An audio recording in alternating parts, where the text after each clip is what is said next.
Good morning, folks.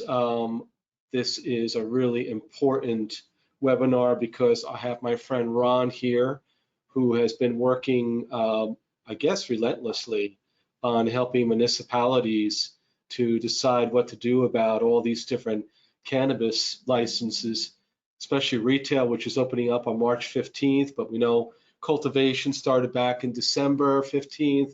But Ron, why don't you introduce yourself and tell a little bit about what you're doing, why you're wearing such a cool T-shirt with the turtles on it, and kind of our connection. All right, thanks, Todd. Thanks for the invitation. So yeah, the turtle shirt for the deadheads out there. That's Terrapin. I definitely am a deadhead, but as I have told Todd, my favorite band is the Allman Brothers. You cannot say one is better than the other. That's sort of like saying wine is better than beer or vice versa. It doesn't work. But yeah, so I've been involved in the cannabis space, the New Jersey State Bar Association, the Cannabis Law Committee since 2018. I'm the co-chair of the Municipal Cannabis Subcommittee of that committee. I belong to the New Jersey Institute of Local Government Attorneys. And I've been a municipal and land use attorney for probably about 30 years. And our connection is to be the beloved Richard Graff, who, of course, is a vice president. I don't know, all banks must have about 3,000 vice presidents, but vice president of Columbia Bank. Todd, in order to understand, I think, the genesis of how towns have handled or not handled cannabis, you have to sort of understand the relationship between the New Jersey League of Municipalities, which advises the 566 municipalities, and then, of course, the New Jersey Institute of Local Government Attorneys, some extremely bright attorneys there. Most of them are, I consider myself old, and most of them are older than me. Wow. No offense, Ron. And they typically advise the New Jersey League of Municipalities. So this whole thing really started out with the New Jersey Institute of Local Government Attorneys advising the League of Municipalities to take it back, slow down, stop.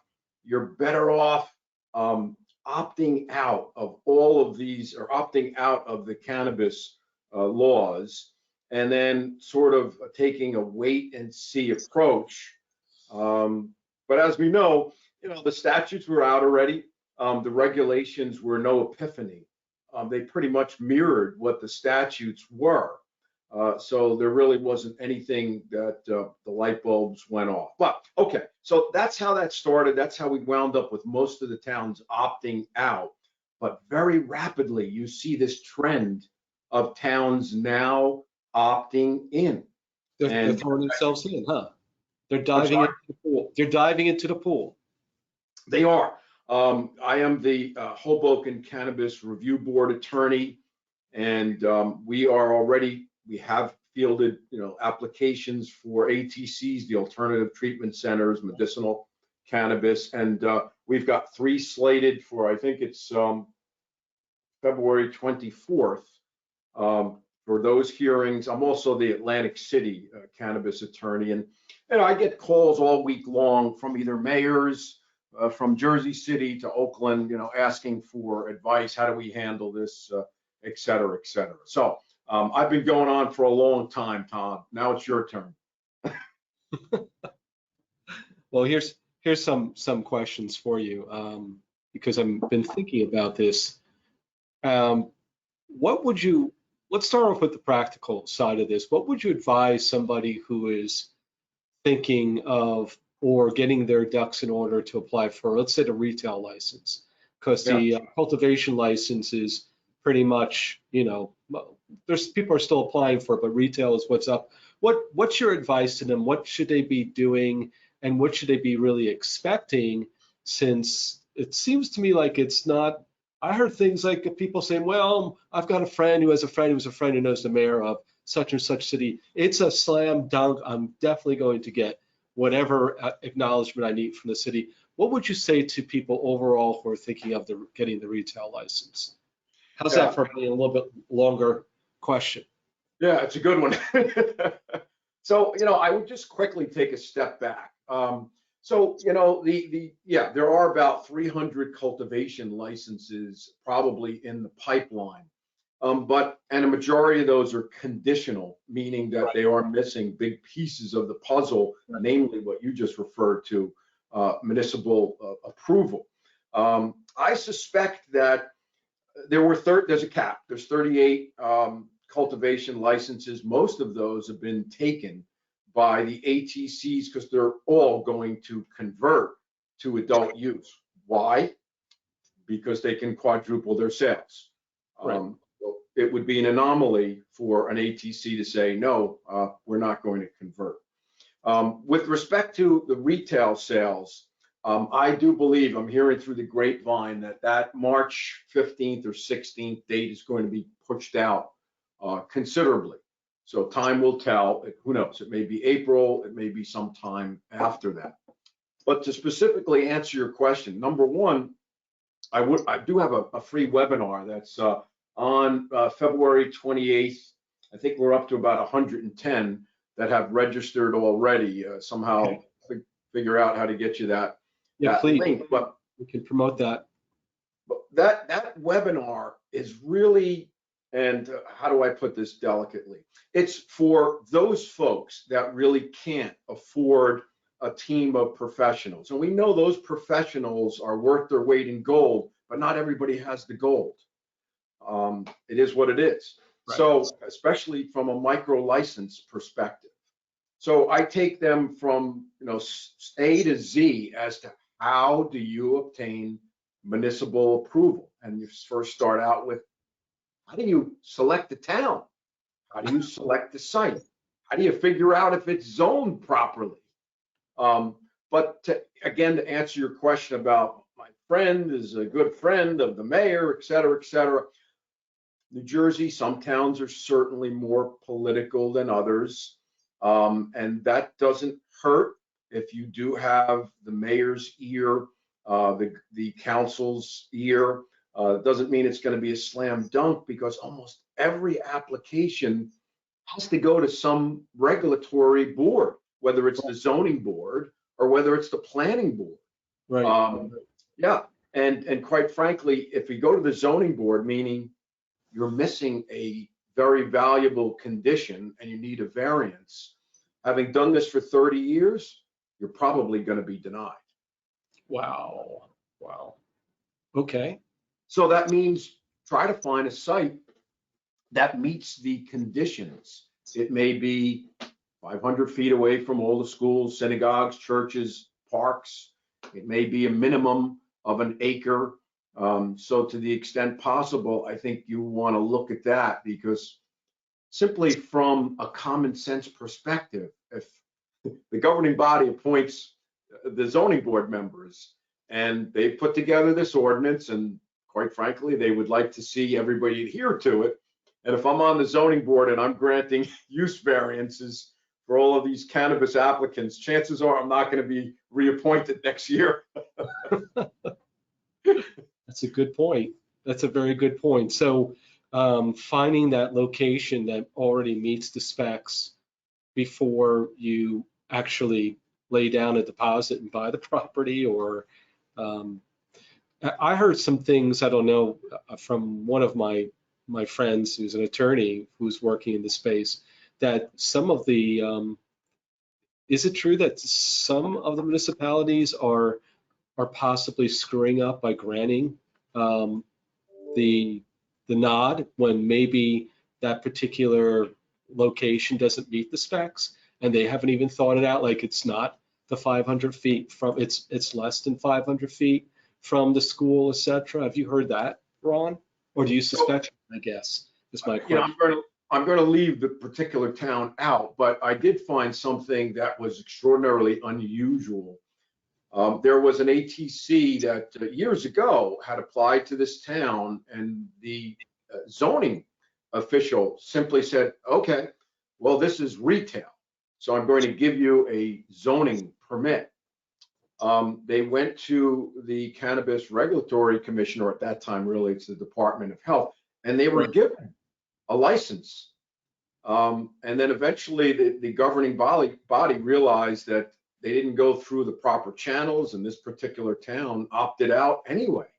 So this particular ATC is scurrying around and trying to find another location. So specifically speaking, yeah, there could be some problems with, the building department, or a mayor, governing body issuing, letters of support. But always go back to the framework. The framework should be that you figure out, well, what's the town's application process?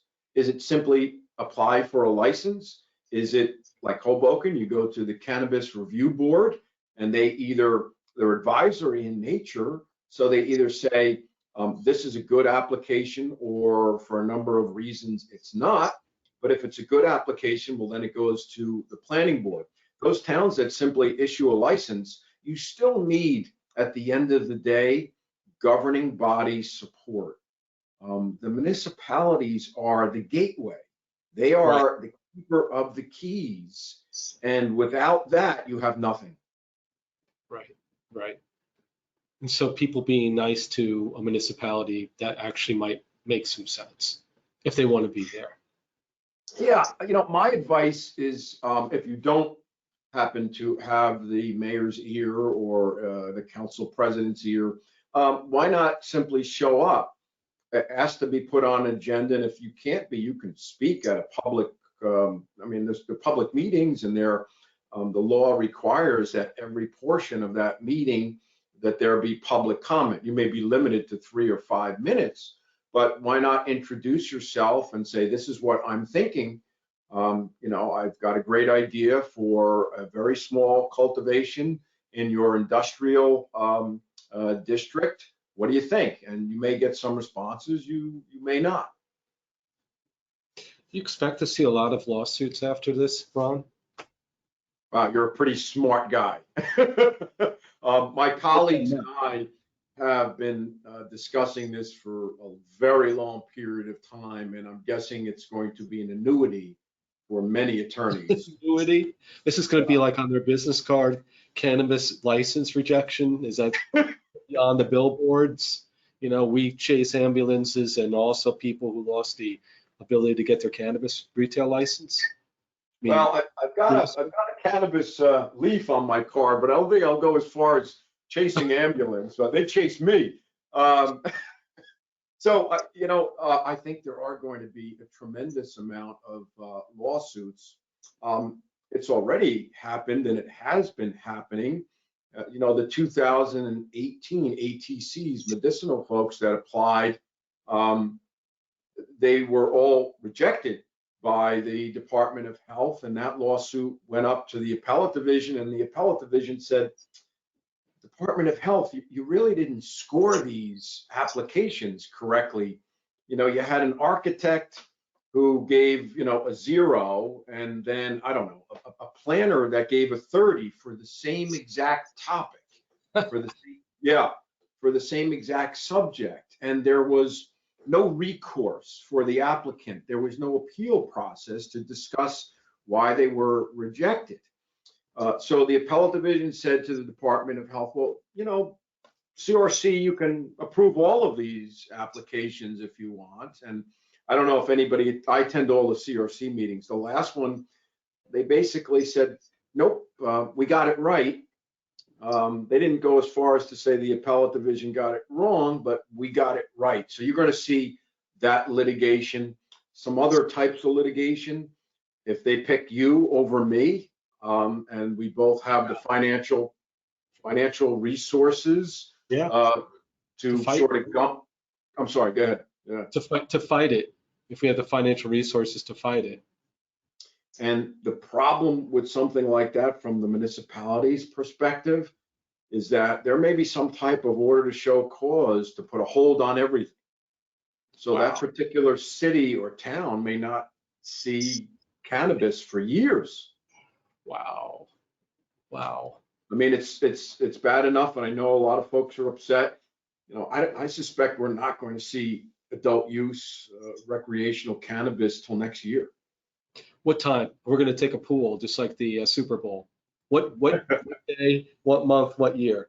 Yeah, so I think it will be first quarter next year.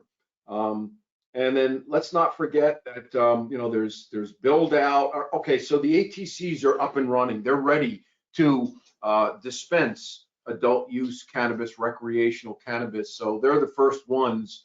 So it may be sooner for them. It's going to be later for those folks that still have to get approved by the CRC, build Yep. out, et cetera, time-consuming processes. But one thing's for sure, demand far exceeds supply at this point. And I think they're going to be lifting those restrictions on cultivation because we need more cultivators. So folks that have an inclination to cultivate should really look at micro business because Yep. they could get into that. It's a 2,500 square foot canopy, and even if they were involved in the illicit market or the legacy market, there's a million names for it, and they know how to grow. That may be a great avenue for the have-nots, the folks that can't afford an arsenal of professionals. Got it. Wow. So, when you're in your experience, what is the reasons why some municipalities are not opting back in from what you've heard from them? And to also talk about the ones where there's like a split. I think it was in Mawa recently that they had a vote and people lined up on either side of the street for and against. Can you just speak about your experience in talking to the people in these towns and the government in these towns? Like, how's this all coming together? Yeah, so there are 566 towns, and each one seems to have their own personality. So, without mentioning any towns, in my opinion, it ranges from perhaps council members that are still of the reefer mindset, reefer madness mindset. They're entitled to their own opinions. I scratch my head because they're not reflecting the opinions of their constituents, right? We know that cannabis was voted, was it, I don't know, 70% or something shy of that number. But so those individuals still have the opinion that this is a gateway drug and it's going to lead to heroin. You're going to jump off roofs. And so it's going to take, in my opinion, 3 to 5 years for those types of towns to sort of change, and maybe younger elected officials will take the dais and maybe have a different position on it. The other thing is when many residents do show up and they are very upset with the idea of a dispensary where they have this mindset that folks are going to come out, stoned, and if their children's bicycles are there, they're going to take them, and et cetera, et cetera. So many elected officials are concerned when folks come out with the flames, the torches and the pitchforks.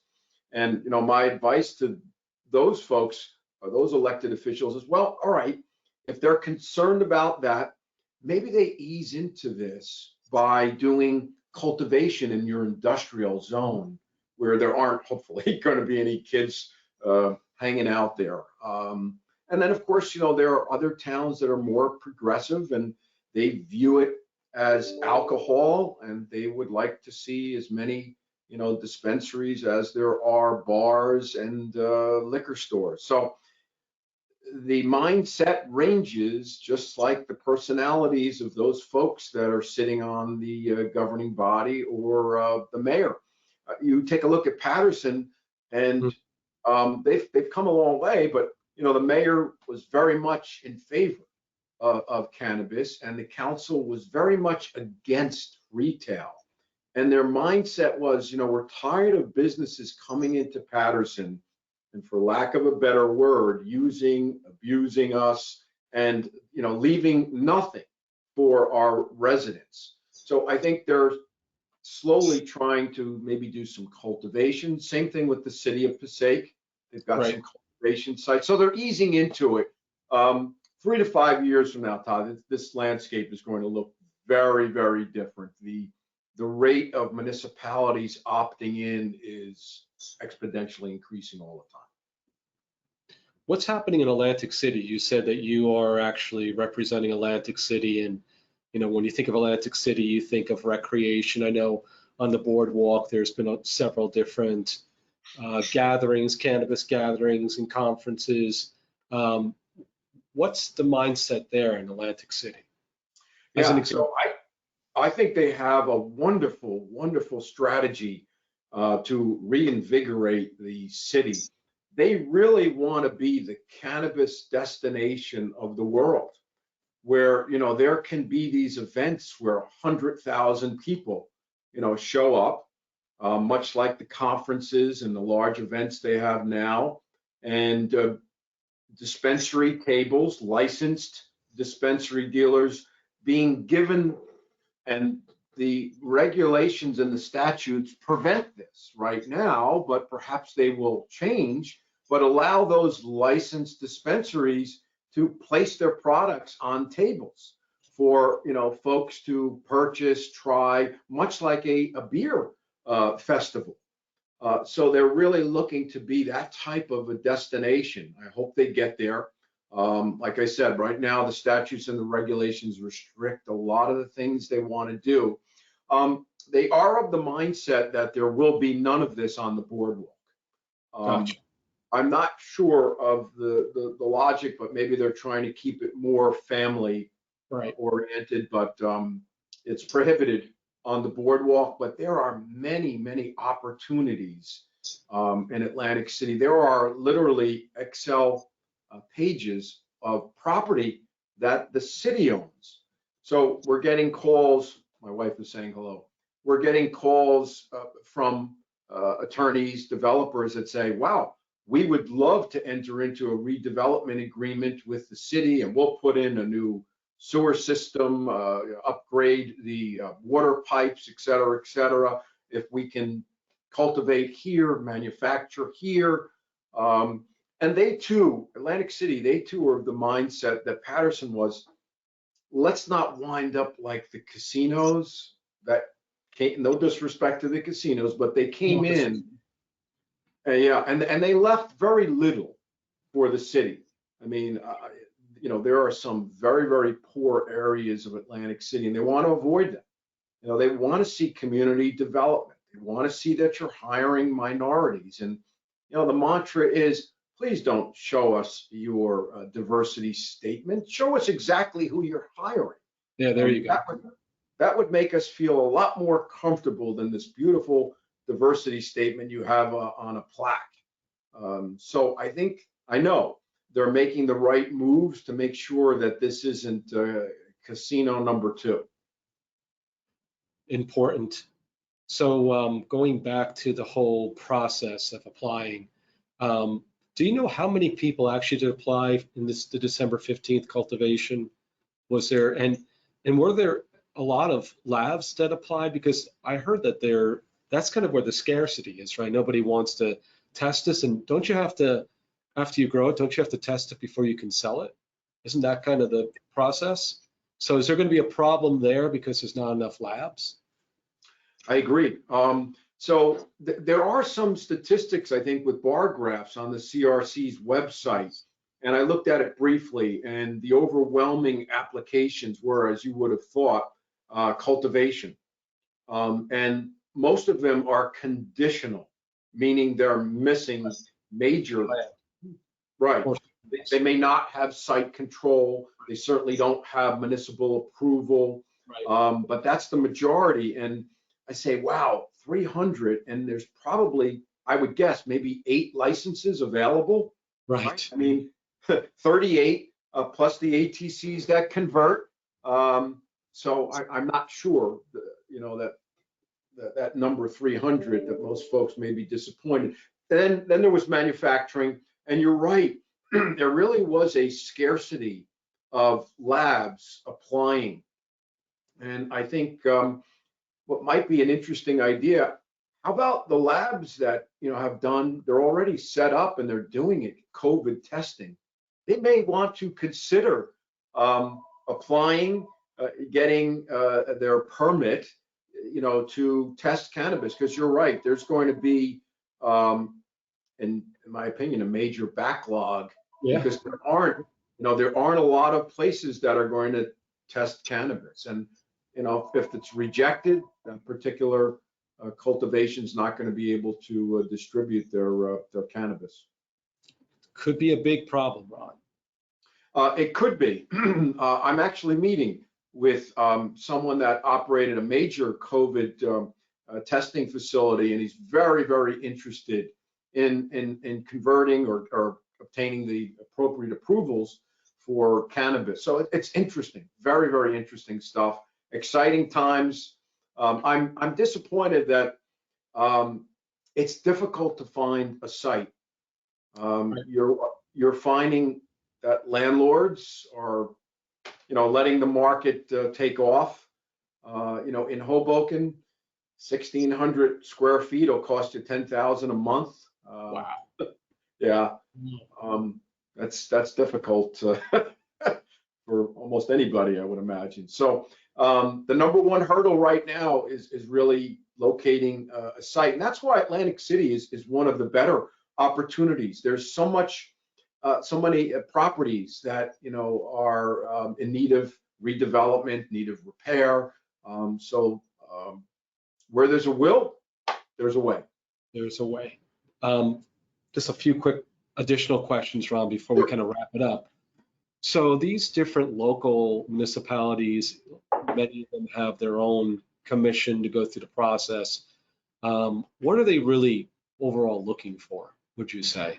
The ones that are set up right? I mean, and the ones who probably have the least likelihood of being sued after all this is done.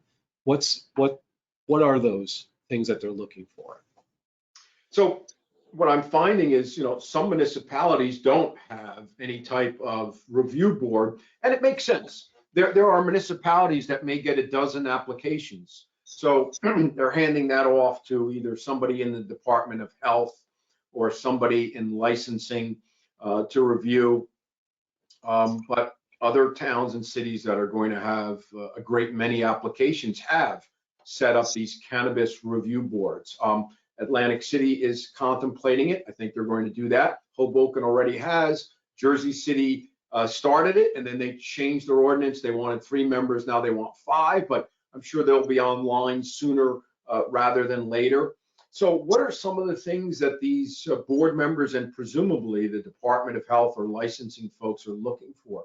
In my opinion, one of the first things, how are you helping the community? And it's a sliding scale.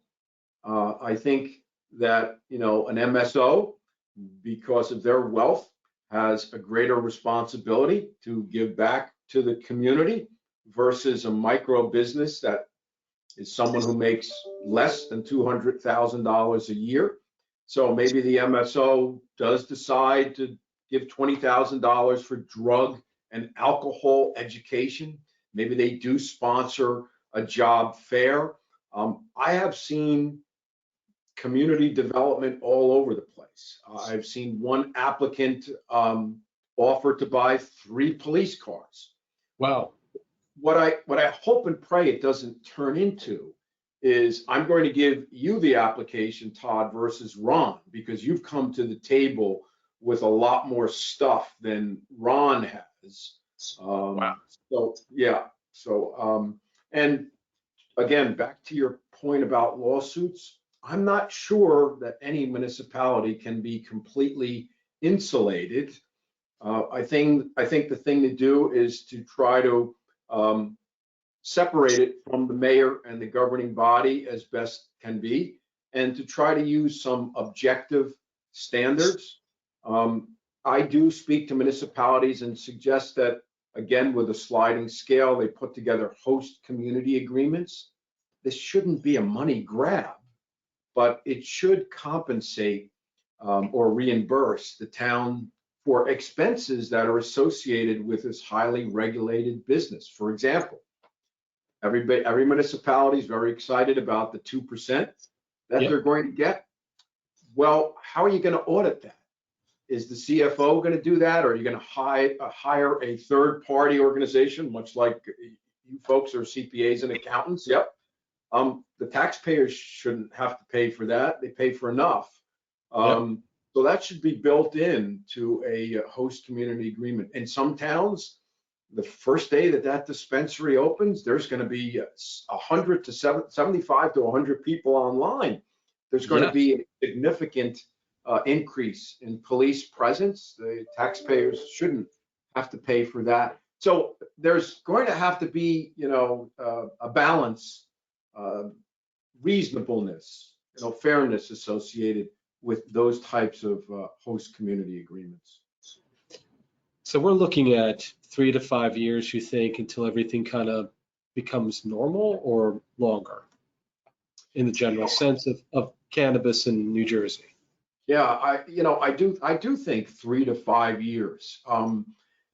If you look back at Prohibition, I mean, once that went away, things happened pretty quickly because everybody seemed to have a distillery in their backyard. But that would be my best guess. But man, it is pure speculation on my part. But you see the mindset already, how it has changed. And look at the votes. Almost 70% of folks that came out and vote are in favor of this. That's enormous. It's an unbelievable win when an elected official wins by 70%. You almost never see that. So when you see a public question like that, the mindset is changing very, very rapidly. So I'll stick with 3 to 5. Okay, we won't ask you for a day of the week or the month, but we'll stick to 3 to 5.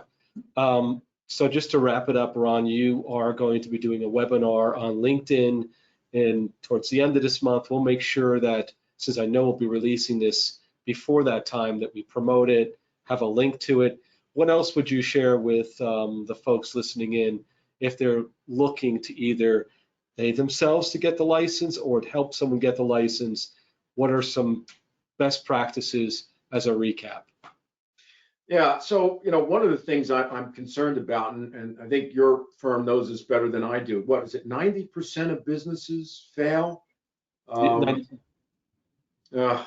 So I'm hoping that, especially the micro businesses that really don't have tremendous financial wherewithal, I hope that they just do their homework and they really do research and get the help that they need to try to be successful, because nobody wants to see 95% of the cannabis businesses fail.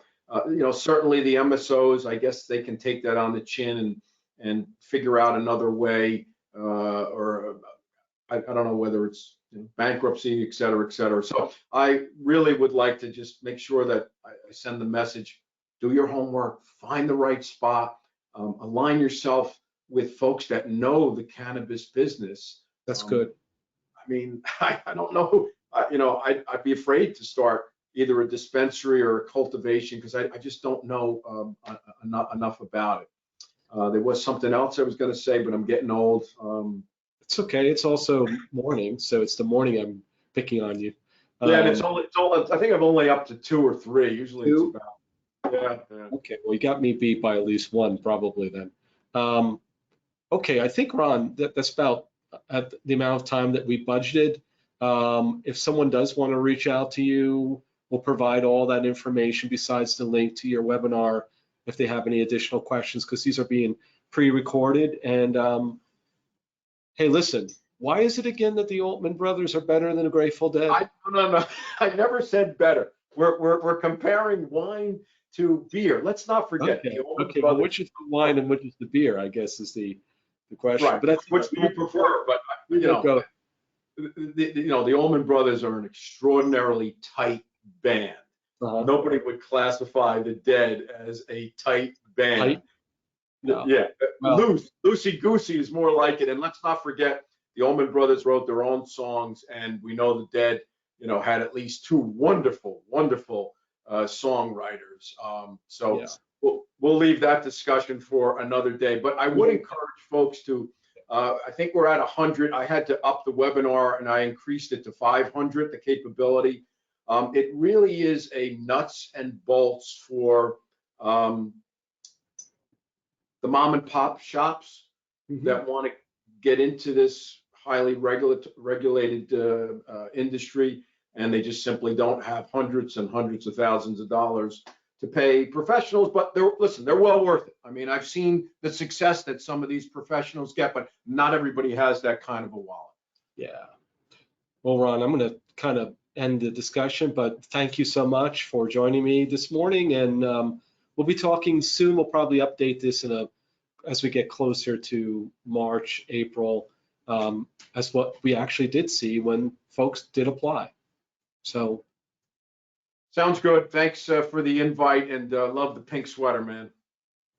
Hey, listen, that's my trying to look as good as possible. So take care of my friend. Be well. All right. Thanks again for the invite. Ciao. Take care.